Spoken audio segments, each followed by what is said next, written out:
Today's sponsor is Kindred Bravely, a brand that came to life in 2015 by Deanne Akerson, a mom of two, when she couldn't find any comfortable and functional pajamas while nursing her second son. She decided to design her own, and this led to one of their best-selling pajama sets, the Davy Nursing and Maternity Pajamas. As moms, we have to stick together, which is where Kindred comes from. And bravely, being a mom can be tough. It's not for the faint of heart. It takes courage and bravery, right? Kindred Bravely is devoted to making life easier for pregnant and nursing moms. From breast pads and non-skid socks to nursing bras and pajamas, Deanne creates every piece with comfort, beauty, and function in mind. And her designs have been recognized by parent-tested, parent-approved, the Cribsy Awards and the Mom's Choice Awards. Behind the scenes, Kindred Bravely employs more than 24 work-at-home moms who share Deanne's mission and values. Along with delivering top-of-the-line clothing, the KB moms provide incredible customer service, share quality content, and engage with social media communities. Use my exclusive promo code MOMSENSE20 to save 20% off your purchase at kindredbravely.com. Some exclusions may apply. The doula is there as the cheerleader, the coach, and the person tending to the needs of the mother solely, and then possibly helping to coach the partner, but only to support the needs of the mom. If you hope to be pregnant someday, we understand your anticipation and anxiety. If you're pregnant right now, we get that you're nervous, excited, and just want to feel prepared. If you've lost your little one, we feel your pain, which never goes away, and want to help heal your broken heart. And if you were neglected, we want to take up for your cause. This is the birthing series on That's Total Mom Sense, where I'll be speaking with experts on labor and delivery, loss, and advocacy. Listen in. So today on the show, I have Sara Lyon. Sara Lyon is a renowned birthing expert, doula, founder of Glow Birth and Body, a prenatal and postpartum massage therapy practice serving Oakland and Chicago Glow, which has supported more than 10,000 families since its founding in 2010. She's the author of The Birth Deck and You've Got This, your guide to getting comfortable with labor. Upbeat, quick-witted, and empathetic, Sara delights and entertains as she educates. Sara is a licensed massage therapist in New York State and holds diplomas from Remedial Massage Therapy and Oriental Therapies in Australia, where she graduated from Endeavour College and Shiatsu, Australia. As a proud Wolverine, Sara achieved a BA in medical sociology from the University of Michigan, which focused research in women's health and integrative medicine. Sara is a wife and mother of two, and she and her family split their time between bustling New York City and the beautiful San Francisco Bay Area. Sara, welcome to That's Total Mom Sense. It is so nice to be here, Kanika. Thank you for having me. I'm going to take it back to when your mom had you. What was her birth story like? Her birth experience was pretty unique because she did not know that she could get pregnant. In fact, she had been told since she was in her early 20s that she was not going to be able to have babies based on the way that her uterus was tilted. And so she had married my dad, had told my dad, listen, this is not in the cards for us, but hopefully we can have a great full life in all these other ways. And then they moved to LA from Boston. And eventually she thought, I should probably get doctors, right? Like this is what adults do. In their late 30s, they get local doctors. So she went to gynecologist and OBGYN, and every time you go to a new gynecologist, they take a urine sample, and pretty much any time you go and see an OBGYN, they'll take a urine sample. And part of what they're testing for is pregnancy hormones, right? So they ran the battery of tests on her urine. One of the next thing she knows, she's in the exam room and a nurse comes in and says, Nancy, Miss Gallagher Lyon, okay, so how many weeks are you pregnant? And my mom said, it's impossible. So let's either do the urine sample again or go and check the records again. Long story short, she is 5 months pregnant at that time, but they had no idea how pregnant she was because her cycle was always off. It was part of why Yeah. they thought she couldn't get pregnant. And so she had been sort of getting these like irregular periods, but what's new? And a lot of women actually spot in pregnancy, which people don't know. So it's very scary and alarming when it happens to people around you. I'm sure you've heard of people spotting or maybe had that experience. Yes, I have. Yeah. Mm-hmm. And, but it's really, really common. And so she hadn't been tracking her cycle at all. And it was nearly impossible to track. So she had no idea. So she wasn't allowed to travel. And I've actually looked at my medical records, my mom's medical records from that time. And so it says EDD, estimated due date, and just a bunch of question marks and a window of 3 months next to that. She wasn't allowed to travel. And then she wrote down everything that she'd been eating and drinking because she was like, I just need expert medical care. So I know exactly, how much beer she had, scotch, how much weed she smoked. It was fabulous. And I may be a walking miracle. I'm not going to lie, math is hard for me, but otherwise I turned out okay. Yes, you did. You did. That's incredible. What was it like for you? Do you feel like you had like a nurturing spirit? My family is really, really special. I feel so fortunate. They are definitely my superpower. And I've continued to be very close with them as I've grown older. And I love the name of your podcast, It's Total Mom Sense, because I had a conversation with my dad when I was pregnant with my first child. I said to him, Dad, I feel like I know I don't need to read any birth books, but man, like I really don't know what to do with a baby. I kind of refer people to other practitioners once the baby's actually out of the body. So he just said to me, you know what? You don't need to read books. You've got everything you need inside of you because you were parented by Nancy Lyon, by your mother, and she's arguably an expert in this space. So his confidence in me was so grounding. That's sort of how I would describe my experience growing up. My parents are both really different from me and also very similar in some ways. I followed a very different path than them in a lot of ways and not in others. They're both very entrepreneurial, very academic. My dad's an electrical engineer. My mom was a child developmentalist, and I'm a business owner and a birth educator. So I fell somewhere out in the middle of them, but they've always been really supportive and never tried to steer me in any direction except whatever my interest was in.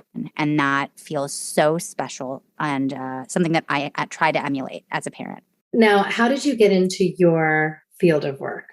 I've been interested in women's health since college, and I had the opportunity to study under a number of professors who were interested in integrative medicine and in women's health. And there's a lot of feminism that gets mixed into women's health for obvious reasons. And so at Michigan, I got to study specifically under some professors who guided me through research and through my own research, which is a pretty unique experience for a lot of undergraduates. Oftentimes you have to be very, very focused and self-directed to do that. And I got a lot of support from them. And so I got to delve into my original area of interest, which was actually menopause, and watching my friends' mothers experience that transition in their fertility cycle. That also then meant that they were being treated differently medically, but no one really had done research on it, which makes sense if you consider that women of their generation were just coming into the mainstream in terms of power, the power structure. And so if there isn't funding, there isn't research. If there aren't primary investigators, PIs who are women and have an interest in something, then the research doesn't happen. So that generation, when menopause hit the boomers, there wasn't a lot of power behind it yet. Now that's starting to change as our generation has become more educated and more powerful and placed in positions of being funders of businesses, right? Being venture capitalists. So we'll see what happens there. But my interest started with menopause and understanding how society views women's health and how that then creates the medical systems that we experience, which then impacts our health, right? So it's this feedback loop that has to be interrupted or evolved at some point in order for both sides to get better, for our health to get better and for the medical system to get better. Everything has to be flowing in that direction, or else neither happen. There has to be a catalyst. And so I started with menopause, but then when I started studying massage therapy, thinking that would get me to public policy school and public health school, and I could sort of put myself through graduate school doing body work, which is another term for massage therapy. I got interested in prenatal and postpartum massage. And through prenatal and Ah, postpartum massage, I got invited to births and I started doing a lot of birth education. And I had the experience, I had, again, this really fortunate experience of being mentored by a number of people that I was learning from in massage school, and then by some of my early employers who were, one of whom was actually a midwife as well, Jacqueline Johnston in Melbourne, Australia. And then I was in a different medical system. I was living in Australia. They approach birth very differently than America. And even their mainstream healthcare system primarily employs nurse midwives to attend birth as opposed to OBGYNs. So their view of birth as normal is the mainstream, whereas in America, birth is viewed as a medical risk that needs to be actively managed at all points. so how are massages, your typical deep tissue massage, different from prenatal and postpartum? When I train massage therapists and when I personally work with clients, I always explain that prenatal massage isn't an altered normal massage. It's its own experience because you have such a ripe opportunity right there during pregnancy for deep cellular change. And I don't mean that in a hippie way. The chemicals in your body are different, and those chemicals are actively relaxing your flesh, your tissue. That includes your ligaments and your tendons. That includes your scar tissue. That includes any of the cells that exist in your body. They are relaxed, they are more open, and you have the ability to heal very old injuries. So let's say you had a really bad ankle sprain. Let's say that you have had knots in your back forever and you can't figure out how to get rid of them, right? It's no amount of stretching, no amount of massage, the Theragun's not doing it. And so you decide, well, you know what, I'm going to try to get a massage in pregnancy. And you go to someone who's really good at what they do. If they can use pressure, if they know how to work with the body in the side lying position, they can use really deep pressure and they can work through that knot. And your body is more likely to let that knot go purely based on the chemicals in the body at that Oh, time. wow. The tissue Wow. is softer. So, and your tissue is rapidly changing and turning over in pregnancy, right? You have up to 60% more blood volume. So you just have more circulation, just generally. All of that is so helpful for tissue healing. And so the way that we do prenatal massage and my practice and the way that our style is taught is always side lying, because then you can use as much pressure as you want to on the lower back, et cetera, as opposed to when you have someone face down in the belly hole, you risk injuring the lower lumbar ligaments. Yeah. And also just putting pressure on the abdomen, which is not necessary and not helpful. And then you have all of those niggly spots that get so irritated and sore in pregnancy, like your hips, your glutes, the sides of the legs that get that sciatic pain, the neck and the sides of the neck and the front of the pectoral muscles that you can wing. You can pull the arm backwards and work into the pecs that get so tight when your breasts start to enlarge and you start to hoist up your shoulders to kind of hoist them up. And it's the whole, and then your belly grows. So then you're bringing your shoulders up to try to counter that weight shift. And so we can actually work the whole side body in a way that you cannot do a face up and face down. Right. So it's perfect for exactly what is indicated in the treatment. Exactly what the body needs is going to be presented to you just in that position alone, the side body. So we use deep tissue at Glow, and we do a mix of oil work and work over the sheet. And we don't do anything that's overly woo-woo. We don't do belly massage. My perspective is that women are touching their bellies and massaging their bellies all pregnancy long. It's like the one place they don't need a massage. Right. So, unless someone comes in with round ligament pain or rib pain where we might do anterior work, we're going to steer clear of that area. Tell us how you decided to become a doula, because, your mom went through this herself. Many of us just follow traditional medicine and meet with our OBGYN and aren't aware of the doulas out there. It never is an option by sheer ignorance. So tell us about what you do and, how you do it. I learned about doulas through a class that I took in college that was through the nursing department. And it was a women's health class taught for non-nursing majors. And she explained to me, the teacher explained to me and to all of us, it was a big class, very popular, that Doulas are replacements essentially in our modern world for community birth support, which has existed since the beginning of birth and as long as humanity. And that is because we need the comfort and the care of others around us who are trusted individuals who are known to us. So these are not strangers. These are people that we've met and formed a relationship with before giving birth. These are not necessarily the keepers of birth, which I will use that as a term to explain maybe like a midwife or an OBGYN, somebody who's medically responsible for the birth. This is somebody who is there just to serve the birthing person, the mom. And the needs of the person who's in labor are so vast and at the same time so specific and so common. And what's great about that is it's not that hard to teach someone how to support someone in labor. If you can step outside of your own needs and you can be present and listen literally with your ears and listen to the sounds that the birthing mom is making, to the ways that maybe she's asking or not asking for help, but you can see that she has dry lips. So why not use some chapstick and offer it to her? Just observe and be of service, right? So that's what a doula does. A doula is like a present labor coach.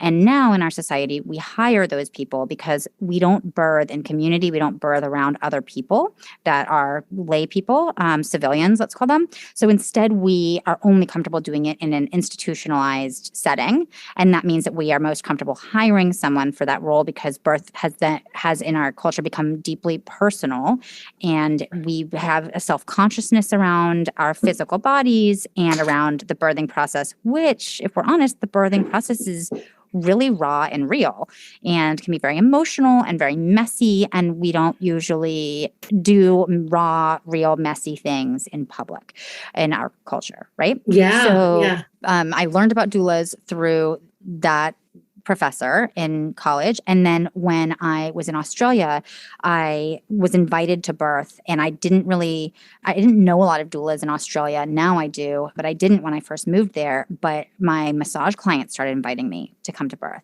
And that was really how it started. And then my practice grew. I started teaching birth education through a phenomenal organization at the time called the Maternity Coalition.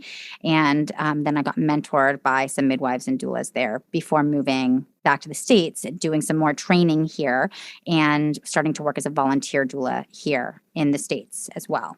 And would you say that doula's primary focus is mom, whereas oftentimes medical staff, it's on baby? Absolutely. The doula is there as the cheerleader, the coach, and the person tending to the needs of the mother solely, and then possibly helping to coach the partner, but only to support the needs of the mom. Many people aren't aware of the options that exist in birth and postpartum. And that's true for all sorts of therapies, for chiropractic work that can help so much with the positioning of the baby or babies and help with a smoother birth experience, et cetera. There's so many things that exist out there that are, number one, usually not paid for by insurance, but also just like you said, outside of our knowledge. We just have never heard of it. And so we don't avail ourselves of those tools, even though they are out there. Did you know there's an organizing app designed just for families? Named a must-have mobile app on the Today Show, Cozy is an app to help families who are juggling school schedules, practices, meetings, doctor's appointments, and even helps them schedule a workout or a date night. Here's how it works. Cozy tracks everyone's schedules and events in one place with a shared color-coded calendar. Cozy even reminds others about events so you don't have to. No more missed pickups or double bookings. It's easy to get started. You can even pull in events from your family's personal, work, and school calendars. Cozy helps with other things on your plate too. The shared grocery list lets the whole family add items in real time, and you'll never find yourself at the store without the list. It's always on your phone and up to date. If you need help figuring out dinner, there's even a place to store recipes and plan meals ahead. The best part? It's free. Just download Cozy Family Organizer from the App Store, and that's spelled COZI, and get the free app today. You all know I love being organized, using calendars to sync up and labels so you never drop the ball. Cozy up with Cozy to keep you and your family on track. Could a doula be with you at the hospital? Because, just speaking from experience, I had my twin birth and ended up having a C-section. So if there really is no quote unquote labor, still, does that still fall in the realm of your work? Yes, doulas can be anywhere where people are giving birth. Now, are they going to be welcome there? That totally depends on the culture of not only the hospital, but the specific, is it the labor and delivery ward of the hospital? Or is it the birth center wing of the hospital if they have one? Is it a hospital that has a birth center wing? Because probably they're going to overall have a more inclusive and progressive approach to birth if that's the case. And it can depend on the practitioner. So there are practitioners that doulas know are anti-doula, right? Or maybe they are, anti-natural. Natural is now a term that isn't really used. It's more unmedicated, anti-unmedicated birth, or that they want labors to be fast, et cetera. And that they are risk intolerant, right? So if they cannot tolerate risk, then the doula knows that maybe they're not going to be as friendly to doulas because they see doulas as interfering with their ability to mitigate risk because they help coach clients to advocate for themselves and their maybe desires or needs that don't align with the practitioner's desires or needs for that birth. And the idea, I think, for a lot of people that a practitioner like an OBGYN or a labor and delivery nurse might have desires or needs for that labor outside of just a healthy birth, I think surprises some people. But you have to remember that hospitals are giant machines. They're huge organizations. That organization has its own needs, and those needs are not always in alignment with labor because labor can be long. It can be predictably unpredictable. It needs time. The body needs time to literally open. And not only that, but you can't really track and predict how it's going to go because it can take, so you have to get to 10 centimeters dilated before you can push a baby out. But just because it took 8 hours to get to 2 centimeters doesn't mean it's going to take another 8 hours to get to 4. You could go from 0 to 2 centimeters in 8 hours. And then in an hour, you might change your body position. You might, get in the bathtub and it might help your body relax so much that your cervix, you get so much more oxytocin. You might start kissing your partner, which sounds insane to some people. And it might give you so much more of that labor hormone that your cervix just kind of melts up and out of the way and the baby, and you're complete. And that might happen in minutes, or a couple hours. So when someone's checking dilation and saying, well, we've come this far and ergo, we believe that you will take too long and we need this bed to turn around because otherwise we're going to have people birthing in triage. Right. You know what I'm saying? Like these are just realities of an organization. It's no one's fault. No one's bad. No one's mean, but it still doesn't always serve this process that is not the same as a scheduled surgery, which is relatively predictable. Now, you also asked in your question about whether a doula is appropriate for somebody who either ends up having an unplanned C-section or somebody who maybe even has a planned C-section. The answer really depends on what your needs are and what are your needs. So what are your physical needs? Do you have children at home? Is it possible that your partner is not going to be able to be at labor because they might be traveling around the time of birth? Do you need another physical person to be on call for your birth? So those are questions that you might ask because your C-section is still a birth and you still are going to need mental and emotional support. And whether you're having a C-section or so we'll call it like a belly birth, which is I think a really nurturing way to describe a C-section, whether you're having a belly birth or you're having a vaginal birth, you're still giving of your body. Your body will still need to recover, and you still will get a ton of adrenaline, which is a hormone that you get when your body has been under trauma, whether that's from the birth of the baby coming literally through your pelvic floor, or if it's from a surgical incision being made, right? And then you have the chemicals from the anesthesia for the surgery for C-section. And then you have, if you remember, Kanika, when you were in post-op after your operation, you were probably shivering and shaking. Oh, yeah. Which is really, really standard. That's really alarming for people. And that is a reaction to the surgery. It's also a reaction to the medication that they give you for the surgery. If you don't know that, if a doula, for example, hasn't said to you, I'm going to help prepare you for this, and part of preparing you for this is to take us through the plan. You might not know, but your partner is going to have to go to the NICU with the baby. So you're going to be alone in post-op with strangers if you don't have somebody on your team with you, or a family member or a doula? Right. What if you have a real deep fear of medical procedures, right? That in itself can be really traumatic. Yes. Having somebody there, a coach, to practice breath work with you, to practice hypnosis and meditation ahead of the surgery, to then go in with you for your belly birth and be with you and your partner, or stand outside of the doors and swap out with your partner when your partner goes to the NICU. Those things can transform what I think people give up as like, whatever. I didn't really have like a birth. Like I just had a surgery. I had a C-section. That's not true. Like you still need nurturing. Yes. And also if it's an unplanned C-section, you probably dug some ditches before you got there. Like you probably did a lot of work with your body laboring, and it probably was helpful to have a doula for that part before you end up like, okay, you know what? Things aren't going as we'd hoped. Things have changed. And now we're going to move to surgery because that's the safest way to get this baby out now, to birth this baby. Cool. You have a doula who held your hand the whole time. Tell us a little bit about like your clients. Who are some women you've helped that really benefited from having you in their corner? One of my first births, which I attended in Australia, was a woman who I knew. She was a colleague of mine, and she had to go into her water broke, and there was meconium in the water. And they said, "Okay, cool, come in. We're not going to be in the birth center. We're going to be actually on the labor and delivery ward, but you'll still have midwives attending unless something gets funky with the baby's heart rate, or blood pressure, or whatever. But we are going to induce. We're going to start getting this labor going. Meconium, which is baby poop.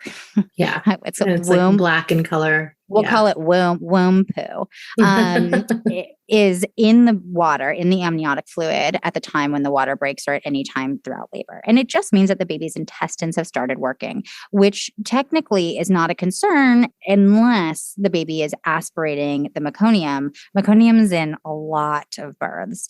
40%, I would say, of the births that I've attended have had meconium in the amniotic fluid. So it's only a concern if you start to see that the baby is in distress. So they decided, we're going to make sure this labor gets started now because you're not in labor at all, but you're a couple centimeters dilated. And she went in and she had this whole plan for having an unmedicated, super active labor. So they said, you can't go in the tub because we have to do too much monitoring. And there was something wrong with the monitors. They couldn't get the waterproof ones, whatever.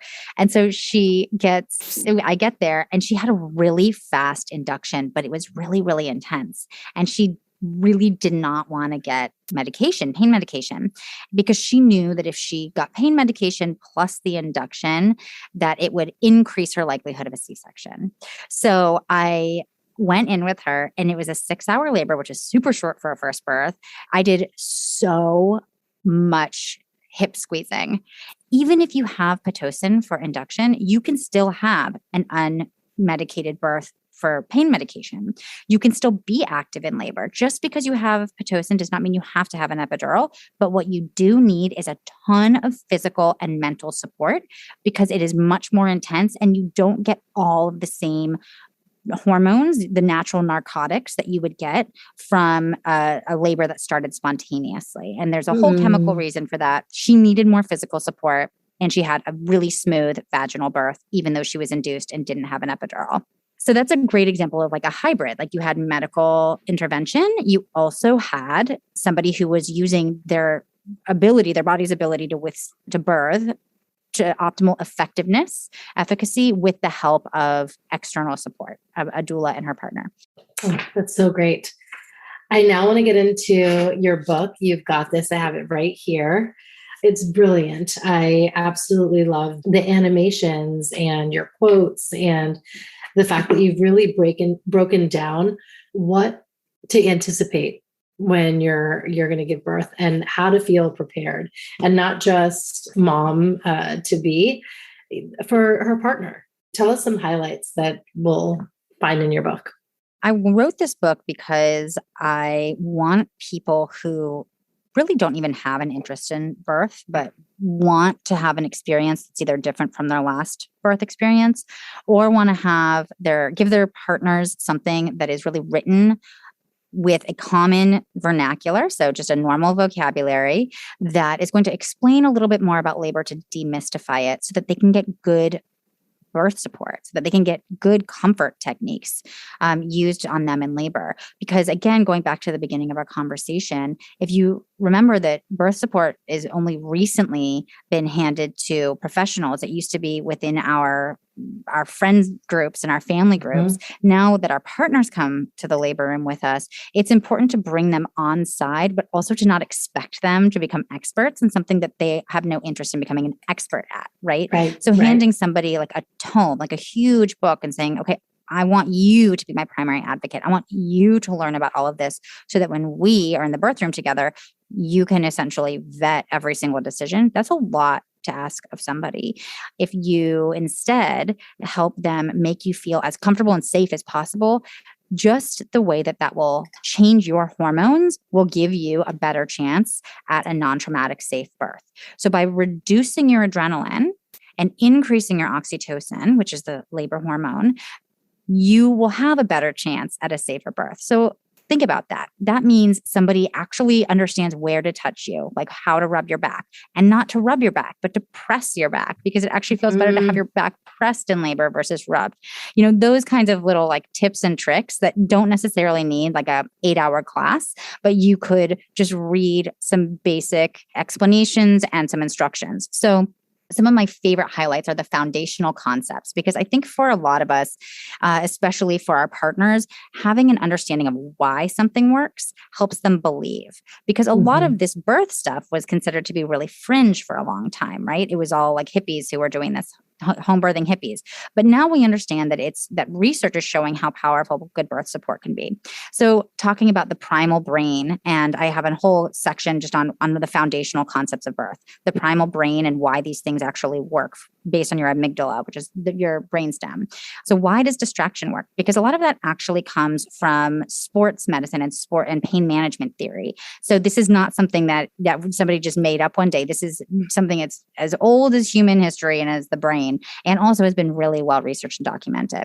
Talk a lot about oxytocin and adrenaline, because if you can reduce someone's fear and stress levels, there is a better chance that they're going to have strong, robust contractions that are going to be effective at getting the baby down and out. And then the contraction cycle. Why do you even have contractions? I think that just understanding what this is, that it's not just like a torture mechanism, is really helpful for people in coping. And so, and then some of my other favorites in the back of the book, after you go through the 4 sections of the book, so the mind, massage, movement, and general support, we have common hurdles and suggested techniques. So we break down the various techniques that I teach. I broke them down into posterior, if your baby's posterior, if you have back labor, if you have hip pain, if your labor is stalled, if you have slow dilation, so that's different than stalled labor. One is your contraction stop, the other is that your cervix isn't dilating quickly. And then if you have an epidural or anxiety. So I give a lot more suggestions in how you might use the techniques together. Then we have birth stories, which I think are really special. And it's a whole activity book too. So you actually are asked to write down your ideas and your thoughts on your upcoming labor and what you think you might like to have as a comfort technique during labor. You also have your birth deck of cards. So how does that kind of supplement the book? The birth deck is a set of flashcards for labor. So it's 50 simple techniques that anyone can do to help comfort someone in labor. And a lot of the techniques can actually be used in preparation for a C-section or during a C-section as well. All of the mind techniques, some of the massage techniques, and support techniques. The way that I broke the deck down is by those same categories. So movement, massage, mind, and support, just like the book. And the deck is a technique on the front side. So a lot of illustrations, and on the back, it's just bullet points for how to execute the technique. It's just the simplest instructions. Whereas the book goes deeper into how these work, why they work, and what techniques are best to use together for effective support. So you could think of the book as being the course. So you would actually learn how to use the deck, and then the deck is the tool that you would take with you to labor. And the book actually helps you organize the deck. We have little hearts at the bottom that you can color in if you like the technique. And then your partner could go through. So if if you're, as the pregnant mom, and then your partner can go through and organize the deck according to which techniques you liked to help you in labor. The reality is that you don't 100% know what you're going to want when you're in labor. So that's why I didn't just do a massage deck or just do a mindfulness deck. Instead, I wanted it to be something where people can just grab and try it. And if it doesn't work, chuck it. So a lot of doulas and midwives use this deck with their clients and actually buy them from us wholesale and then include them in every single doula package that they have because it's such a great tool for teaching. So yeah, those are the two. The book and the deck definitely are meant to go together. Let's not forget our quote of the day. Is there a quote that you live by? I really love the quote that you should never get too attached to your pleasure or too attached to your pain because they both come and go quickly. Oh, wow. And it's so spot on with what you do. And it's, 100%. And it's so, parenting is like one big bipolar journey, It's like 1 minute you're like, oh my God, I want to like eat you. Like I am so obsessed with you. I want to like eat your arm. Yeah. And then 20 minutes later, you're like, like flicking off your kid as they walk out the room. Yeah. Behind their backs being like, you are what is ruining my life. It's so true. It's so true. And it's all in a day. It's not even like it's happening over the course of a month. It just roller coasters all day long. It's now time for Mom Haul, when we share products we love. Is there a product or gadget that you're loving that you want to share with, our audience? I have become really obsessed with The Ordinary products. So it's a company called The Ordinary. I love everything about them and they're super reasonably priced. And I'll tell you that something I hate is the idea that we're all in this like aspirational beauty phase where it's like you buy one face mask and it costs $120 and then you have to use like the tiniest little bit and then it doesn't do anything for you because you only use it once a month because it's so freaking expensive. Right. And I love this product line because I've worked in wellness since in like sort of spa adjacent stuff since I was 15 and I'm very aware of the markup on all these products. They have the founder really truly believes strongly in using high quality ingredients to each of the products and then expecting the clients, the customers to do research and to put together something. And they have this incredible customer service team that are all experts. You can contact them on email, phone, or at the stores. I swear to God, I like get no kickbacks from this company, but I totally should. Yeah. My friends so actually, the people I love in my life know that I will put together a whole regimen for them. And if they give me their credit cards, I'll even go and buy all of it on their credit cards for them. So they don't even have to think about it. And then they can follow my instructions. But you can really put together an effective skincare regimen at any stage in your fertility journey. So if you're pregnant or trying to get pregnant or breastfeeding and you don't want to use certain chemicals, they've got stuff for you. And I just love it. So it's called The Ordinary. Treat yourself. Their products are literally between $5 and like $30, all of them. Yeah. So you can like actually get, it's so brilliant. Like it's in so brilliant. bulk. Yeah. Yes. Because you can actually like buy it, use it with the strength and the frequency that will be effective.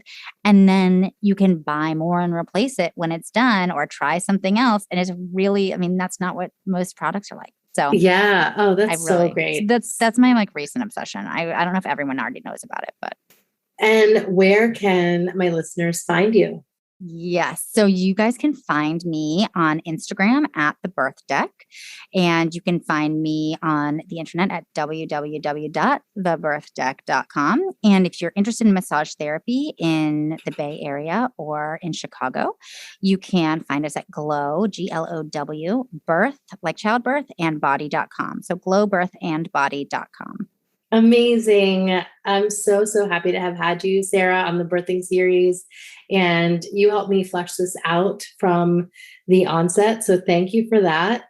And just sharing your experience and your knowledge. I feel like we all have learned so much from just this one episode. And I'm sure my listeners are like, got to get the book, got to get the cards. She's amazing.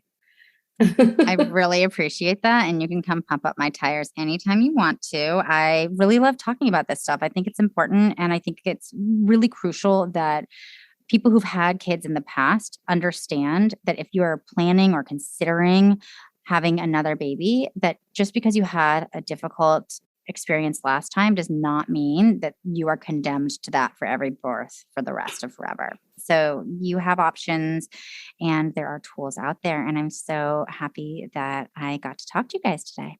A big thank you to Sara for sharing her expertise on all things childbirth. Visit her website, thebirthdeck.com. She has really great products on there, not just the flashcards, but of course her book, You've Got This, and some Pilates balls that are really excellent for when you're doing exercises and really enhance the birthing experience. So check those out. And you can write to me at thatstotalmomsense@gmail.com and follow me on Insta at Kanika Chadda Gupta and at thatstotalmomsense. If you are loving this series, the birthing series, rate and review it. It really, really helps. Thanks for listening to me on all the various podcast players. I really, really appreciate it. And as always, trust your mom sense. Stay strong, super mamas. See you soon. That's total mom sense.